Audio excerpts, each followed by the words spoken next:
ओम शांति। आज शिव बाबा आए हैं हम बच्चों को समझाने देने के लिए। बाबा आज हम बच्चों को राह बता रहे हैं, सत्युग की राह बताने आए हैं। बाबा कहते कैसे आप अभी पावन बनेंगे और कैसे आगे वर्षा पाएंगे, कौन कौन सी सावधानियां हैं जिनको ध्यान में रखते हुए हम इस जन्म को पूरा करेंगे, तभी आगे बाबा कहते आप सत्युग का वर्षा पा सकते हैं। बाबा कहते कैसे आप इस दुबन से निकलेंगे, कैसे दूसरों को निकाल सकेंगे। बाबा ने आज की मुरली में इन सभी पॉइंट्स को क्लियर किया है। आज 16 जून 2026 की साकार मुरली के मधुर महावाक्य हैं। बाबा कहते मीठे बच्चे, तुम अभी सच्चे सच्चे राजयोगी हो। तुम्हें राज ऋषि भी कहा जाता है। राज ऋषि माना ही पवित्र। प्रश्न है, तुम बच्चे मनुष्यों को माया रूपी रावण की दलदल से कब निकाल सकेंगे? उत्तर है, जब तुम खुद उस दलदल से निकले हुए होंगे। दलदल से निकलने वालों की निशानी है इच्छा मात्रम अविद्या। बाबा कहते जब तुम खुद निकले हुए होंगे तभी तो दूसरों को निकाल सकेंगे ना। तो उनकी निशानी क्या बताई बाबा ने? इच्छा मात्रम अविद्या। किसी भी तरह की इच्छा नहीं होनी चाहिए आपके अंदर। बाबा कहते एक बाप के सिवाय और कुछ भी याद ना आए। अच्छा कपड़ा पहने, अच्छी चीज खाएं, ये लालच भी ना हो। तुम पूरा ही वनवा में हो। इस शरीर को भी भूले हुए मेरा कुछ भी नहीं, मैं आत्मा हूँ। ऐसे आत्म अभिमानी बच्चे ही रावण की दलदल से मनुष्यों को निकाल सकते हैं। बाबा कहते ऐसे आत्म अभिमानी बच्चे ही रावण की दलदल से मनुष्यों को निकाल सकते हैं। गीत है, तू प्यार का सागर है। ओम शांति। ओम शांति मीठे बाबा। बाबा कहते कोई समय गीत जब बजाया जाता था तो बच्चों से गीत का अर्थ भी पूछते थे। अब बताओ तुम कब से राह भूले हो? कोई ने कहा द्वापर से, कोई ने कहा सतयुग से। जो कहते हैं द्वापर से भूले हैं वे रॉन्ग हैं। सतयुग से राह भूले हैं। राह बताने वाला तो अभी तुमको मिला है। सतयुग में राह बताने वाले को नहीं जानते हैं। बाबा कहते सतयुग में तो राह बताने वाले को जानते ही नहीं। वहां कोई बाप को जानते ही नहीं। गोया भूले हुए हैं। भूलना भी ड्रामा में नूंद है। फिर अभी राह बताने आए हैं। कहते हैं ना, प्रभु राह बताओ। हम सतयुग से लेकर बाप को भूले हैं। बाबा प्रश्न पूछते हैं बुद्धि चलाने लिए। ये ज्ञान ही निराला है ना। ज्ञान का सागर बाप ही है। बाप सम्मुख समझाते हैं, ज्ञान का सागर, सुख का सागर मैं ही हूँ। तुम भी जानते हो बरोबर, पतित पावन भी एक ही बाप है। ये तो भक्ति वाले भी मानते हैं। पावन दुनिया है ही शांति धाम और सुख धाम। अब सुख धाम और दुख धाम आधा आधा है। बाबा कहते अब तो सुख धाम और दुख धाम आधा आधा है। ये तो बच्चे अच्छी रीति जानते हैं। बाप प्यार का सागर है, तभी तो सब उनको फादर कह पुकारते हैं। परंतु वे कौन है, कैसे आते हैं, ये सब भूल जाते हैं। 5000 वर्ष की बात है ना। बरोबर इन देवी देवताओं का राज्य था। सतयुग में है सदगति, फिर दुर्गति कैसे होती है कौन बताए? बाबा कहते बरोबर उन देवी देवताओं का राज्य था ना। लेकिन बाबा कहते सतयुग में है सदगति, फिर दुर्गति कैसे होती है ये कौन बताए? बाप ही आकर समझाते हैं। द्वापर से तुम्हारी दुर्गति हुई है तब तो बुलाते हैं। तुम समझते हो ये कोई नई बात नहीं है। बाप कल्प कल्प आते हैं। अभी निराकार बाप आत्माओं को समझाते हैं।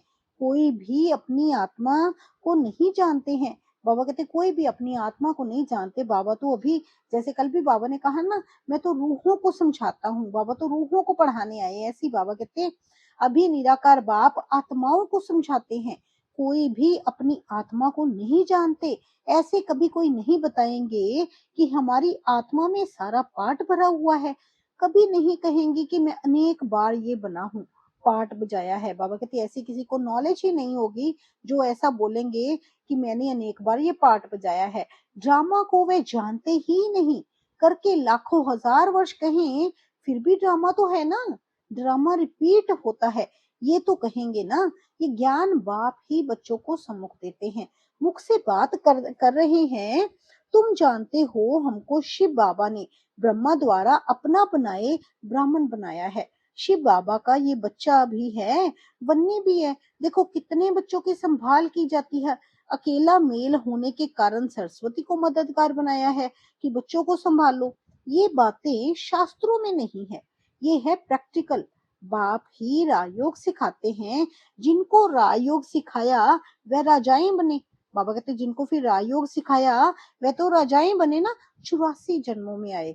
बाबा कहते फिर वो 84 जन्मों में आए। बाइबल, कुरान, वेद शास्त्र आदि पढ़ते तो बहुत हैं, परंतु समझते कुछ भी नहीं। बाबा कहते पढ़ते तो शास्त्र बहुत हैं, परंतु समझते कुछ भी नहीं।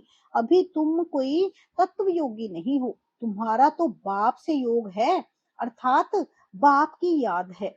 तुम अभी राज योगी, राज ऋषि हो, अर्थात योगी राज हो। योगी पवित्र को कहा जाता है। स्वर्ग की रजाई लेने के लिए तुम योगी बने हो। बाबा कहते हैं स्वर्ग की रजाई लेने के लिए तुम बच्चे योगी बने हो। बाप पहले पहले कहते हैं पवित्र बनो, योगी नाम ही उनका है। तुम सब राज योगी हो। ये तुम ब्रह्म मुख वंशावली ब्राह्मणों की बात है। बाबा कहते ये सारी बात, ये राज योगी किसकी बात है? तुम ब्रह्म मुख वंशावली ब्राह्मणों की बात है। तुमको राज योग सिखा रहे हैं।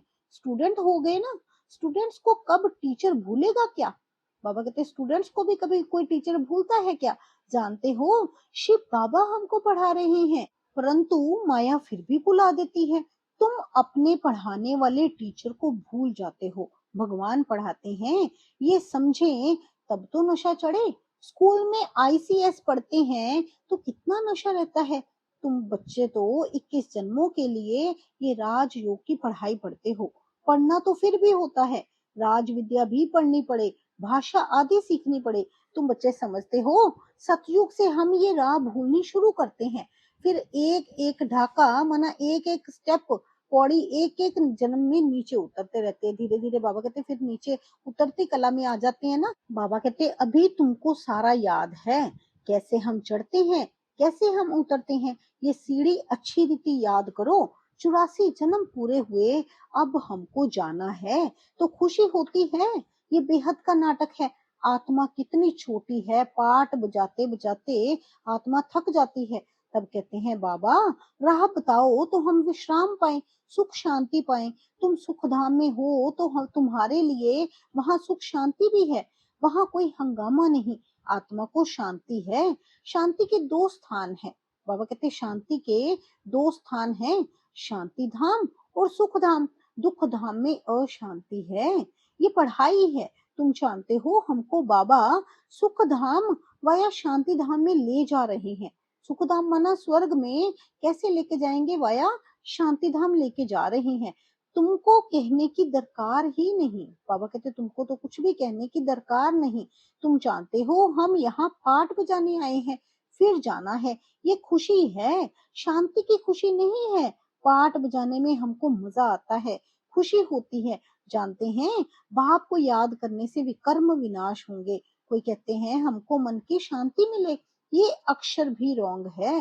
बाबा कहते ये अक्षर भी रॉन्ग है। कोई कहे हमको तो मन की शांति मिले, नहीं, हम बाप को याद करते हैं कि विकर्म विनाश हो। शांत तो मन रह ना सके, कर्म बगैर रह नहीं सकते। बाबा कहते कर्म के बगैर तो रह ही नहीं सकते, इसलिए हम कहें हम शांति में रहें, ऐसा तो बाबा कहते हो ही नहीं सकता, क्योंकि बाबा कहते कर्म योगी बनना है ना। आगे बाबा कहते बाकी महसूसता आती है, हम बाप से पवित्रता सुख शांति का वर्षा ले रहे हैं तो खुशी होनी चाहिए।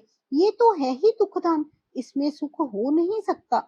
मनुष्य शांति धाम सुख धाम को भूल गए हैं। तो जिनको बहुत पैसे हैं समझते हैं हम सुख में हैं। सन्यासी घर बार छोड़ जंगल में जाते हैं, कोई हंगामा तो है नहीं, तो शांत तो हो जाते हैं, परंतु वह हुआ अल्पकाल के लिए। बाबा कहते आत्मा का जो शांति स्वधर्म है उसमें तुम शांति में रहते हो। यहाँ तो प्रवृत्ति में आना ही है, पाठ बजाना ही है, यहाँ आते ही हैं कर्म करने। कर्म में तो आत्मा को जरूर आना ही है। तुम बच्चे समझते हो, ये समझानी बेहद का बाप दे रहे हैं। निराकार भगवानुवाच, अब तुम जानते हो हम आत्मा है, हमारा बाप परम आत्मा है। परम आत्मा माना परमात्मा, उनको ये आत्मा बुलाती है। वह बाप ही सर्व का सदगति दाता है। अब बाप कहते हैं बच्चे देही अभिमानी बनो, यही मेहनत है। आधा कल्प से जो खाद पड़ती है वह इस याद से ही निकलेगी। तुमको सच्चा सोना बनना है। जैसे सच्चे सोने में खाद मिलाए फिर जेवर बनाते हैं, तुम असल में सच्चा सोना थे, फिर तुम्हारे में खाद पड़ती है। अब तुम्हारी बुद्धि में है, हमने पाठ बजाया है। अब हम जाते हैं पियर घर। जैसे विलायत से जब पियर घर लौटते हो तो खुशी होती है, तुम्हें भी खुशी है। तुम जानते हो बाबा हमारे लिए स्वर्ग लाया है, बेहद के बाप की सौगात है। बेहद की बादशाही अर्थात सदगति। बेहद के बाप की सौगात क्या हमें बाबा दे रहे हैं? बेहद की बादशाही अर्थात सदगति बाबा हमें दे रहे हैं सौगात में। सन्यासी लोग मुक्ति की सौगात पसंद करते हैं। कोई मरता है तो भी कहते हैं स्वर्गवासी हुआ। सन्यासी कहेंगे ज्योति ज्योत समाया, जिसमें सब मिल जाएंगे। वह तो रहने का स्थान है जहाँ हम आत्माएं रहती हैं। बाकी कोई ज्योति व आग थोड़ी है जिसमें सब मिल जाएंगे। ब्रह्म महातत्व है जिसमें आत्माएं रहती हैं। बाबा कहते हैं ब्रह्म महातत्व है जिसमें आत्माएं रहती हैं। वो कोई आग या कोई ज्योति थोड़ी है जिसमें सभी जाकर मिल जाएंगे और खत्म हो जाएंगे, लीन हो जाएंगे। ऐसे नहीं है। बाबा कहते हैं वहां पर तो हम सभी, आप सभी आत्माएं वहां पे रहती हो बाबा के साथ। बाप भी वहां रहते हैं। वह भी है बिंदी। बिंदी का किसको साक्षात्कार हो तो समझ नहीं सकेंगे।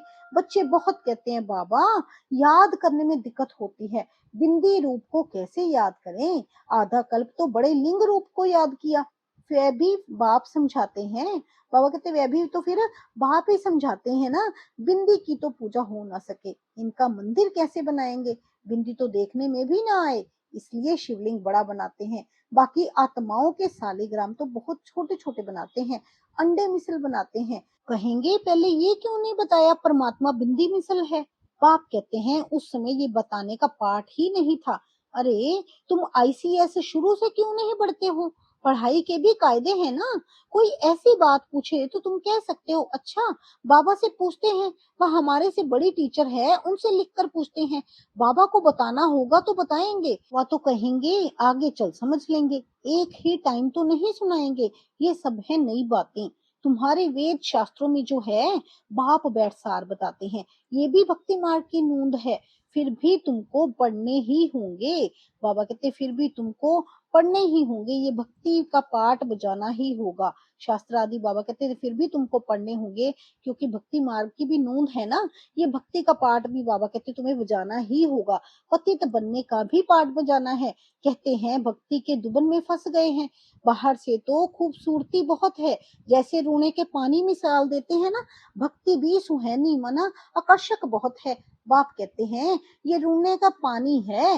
मृग तृष्णा समान इस दुबन में फंस जाते हैं, फिर निकलना ही मुश्किल हो जाता है। एकदम फंस पड़ते हैं, जाते हैं औरों को निकालने, फिर खुद ही फंस पड़ते हैं। ऐसे बहुत फंस पड़े हैं। आश्चर्यवत सुनंती कथंती औरों को निकालवंती, चलते चलते फिर खुद फंस पड़ते हैं। कितने अच्छे अच्छे फर्स्ट क्लास थे, फिर उनको निकालना बड़ा मुश्किल हो जाता है। बाप को भूल जाते हैं तो दुबन से निकालने में कितनी मेहनत लगती है। कितना भी समझाओ बुद्धि में नहीं बैठता। अब तुम समझ सकते हो कि हम माया रूपी रावण की दलदल से कितना निकले हैं। बाबा कहते अपनी चेकिंग आप कर सकते हो ना, कि आप माया रूपी रावण की दलदल से कितना बाहर निकले हो। जितना जितना निकलते जाते हैं उतना उतना खुशी होती जाती है। जो खुद निकला होगा उनके पास शक्ति होगी दूसरों को निकालने की। बाण चलाने वाले कोई तीखे होते हैं, कोई कमजोर होते हैं। भील और अर्जुन का भी मिसाल है ना। अर्जुन साथ रहने वाला था। अर्जुन एक को नहीं, जो बाप के बनकर बाप के साथ रहते हैं उनको कहा जाता है अर्जुन। बाबा कहते जो बाप का बनकर बाप के साथ रहते हैं उनको कहा जाता है अर्जुन। साथ में रहने वाले और बाहर में रहने वाले की रेस कराई जाती है। भील अर्थात बाहर रहने वाला तीखा चला गया। दृष्टांत एक का दिया जाता है, बात तो बहुतों की है। बाबा कहते बात तो बहुतों की है, चाहे दृष्टांत एक का दिया गया है। तीर भी ये ज्ञान का है। बाबा कहते और कोई तीर की बात नहीं है, ये ज्ञान का तीर है। हर एक अपने को समझ सकते हैं हम कितना बाप को याद करते हैं, और कोई की याद तो नहीं आती है। बाबा कहते अपनी चेकिंग खुद ही करनी है कि कितना हम बाबा को याद करते हैं, और कोई कोई याद तो नहीं आती है। अच्छी चीज पहनने व खाने की लालच तो नहीं रहती। यहाँ अच्छा पहनेंगे तो वहां कम हो जाएगा। बाबा यहाँ पे पूरा अलर्ट कर रहे हैं, अगर यहाँ पर अच्छा पहनेंगे तो वहां पर फिर कम हो जाएगा। हमको यहाँ तो वनवा में रहना है। बाप कहते हैं तुम अपने इस शरीर को भी भूल जाओ, ये तो पुराना तमो प्रधान शरीर है, तुम स्वर्ग के मालिक बनते हो, इच्छा मात्रम अविद्या।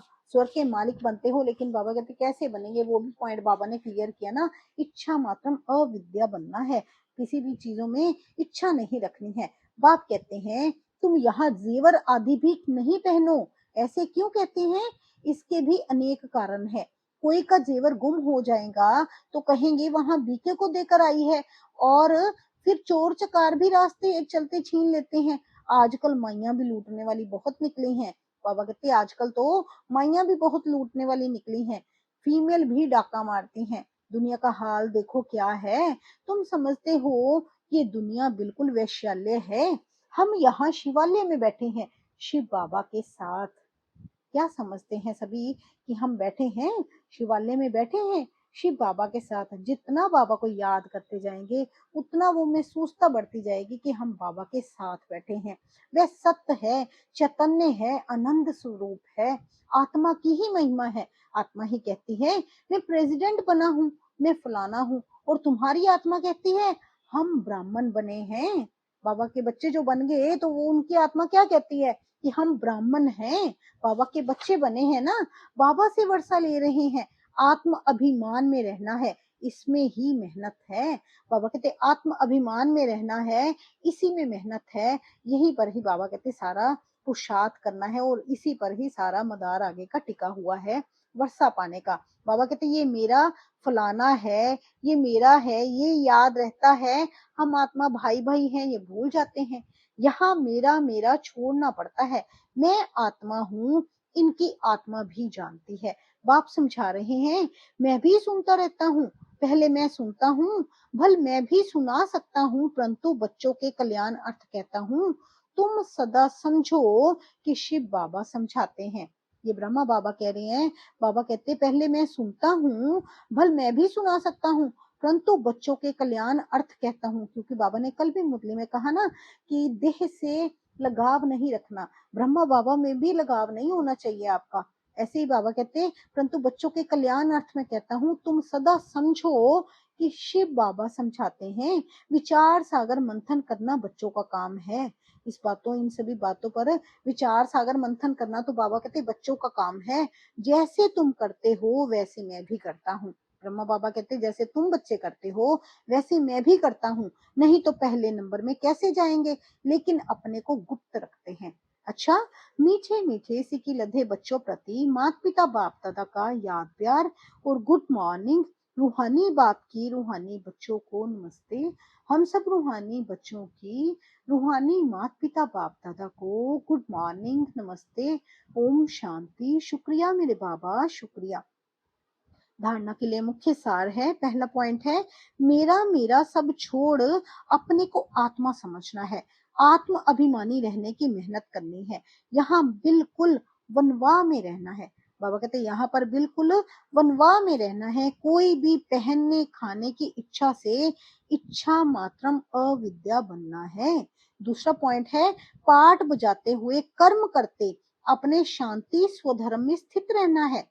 बाबा कहते पाठ बजाते हुए कर्म करते हुए अपने शांति स्वधर्म में स्थित रहना है। क्योंकि आत्मा का स्वधर्म क्या है, शांति। तो बाबा कहते पाठ बजाते हुए शांति में रहना है। शांति धाम और सुख धाम को याद करना है, इस दुख धाम को भूल जाना है। वरदान है आज की मुरली में हम बच्चों के प्रति रुहाब और रहम के गुण द्वारा विश्व नव निर्माण करने वाले विश्व कल्याणकारी भव। विश्व कल्याणकारी बनने के लिए मुख्य दो धारणाएं आवश्यक है, एक ईश्वरीय रुहाब और दूसरा रहम। अगर रुहाब और रहम दोनों साथ साथ और समान हैं तो रूहानियत की स्टेज बन जाती है। तो जब भी कोई कर्तव्य करते हो व मुख से शब्द वर्णन करते हो तो चेक करो कि रहम और रुहाब दोनों समान रूप में हैं। बाबा कहते फिर चेकिंग करनी है, रहम और रुहाब दोनों समान रूप में हैं। शक्तियों के चित्रों में इन दोनों गुणों की समानता दिखाते हैं। इसी के आधार पर विश्व नव निर्माण के निमित्त बन सकते हो। स्लोगन है बाप के प्यार के पीछे व्यर्थ संकल्प न्यौछावर कर दो, यही सच्ची कुर्बानी है। बाप के प्यार के पीछे व्यर्थ संकल्प को निछावर कर दो, यही सच्ची कुर्बानी है। व्यर्थ संकल्प नहीं करने हैं, अव्यक्त इशारे हैं।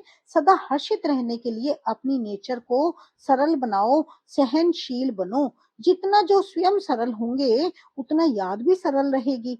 जितना जो हर बात में स्पष्ट अर्थात साफ होगा, उतना सरल होगा। तो जैसा स्वयं होता है, वैसा ही उनकी रचना में भी वही संस्कार होते हैं। बाबा कहते जैसा जो स्वयं होता है, वैसा ही उनकी रचना में भी उसी जैसे ही संस्कार होते हैं ना। तो हर गुण के प्रैक्टिकल स्वरूप एग्जाम्पल बनो। तो बाबा कहते हैं हर गुण के प्रैक्टिकल स्वरूप में एग्जाम्पल बनो। अच्छा जी, रोज मुरलियों में इतनी समझाने देने के लिए बाबा आपका बहुत बहुत शुक्रिया। ओम शांति, ओम शांति मीठे बाबा, ओम शांति।